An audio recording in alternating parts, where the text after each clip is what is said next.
Na mtu alikuwa anaishi maisha mazuri sana kitambo, alikuwa na watoto wake wengi, alikuwa na mzee wake vizuri, alikuwa anaishi maisha mazuri. Akikaa kidogo hivi, mtoto wake anamletea shopping, wanafurahia, wanakaa kwa meza, wanacheka vizuri. Lakini sasa kwa bahati mbaya watu wale wakaenda wakapata ajali na wakafa wote, akabaki jinsi alivyozaliwa. Ninaongea kuhusu mama aliyekuwa anaitwa Naomi. Naomi alikuwa na watoto wake na mzee, wakaishi maisha ya furaha ya kucheka na kutabasamu. Lakini walipokufa wote, baba na watoto, Naomi akabaki bila yeyote.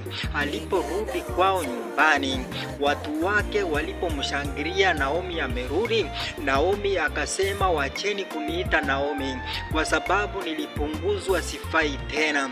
Naongea na mtu mahali ambaye alipunguzwa, ambaye alianza vizuri na sasa amepunguzwa.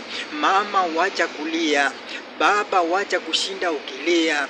Wacha kushinda ukililia ndoa ile ulioishi vizuri lakini ikapotea kwa sababu ya mipango ya shetani.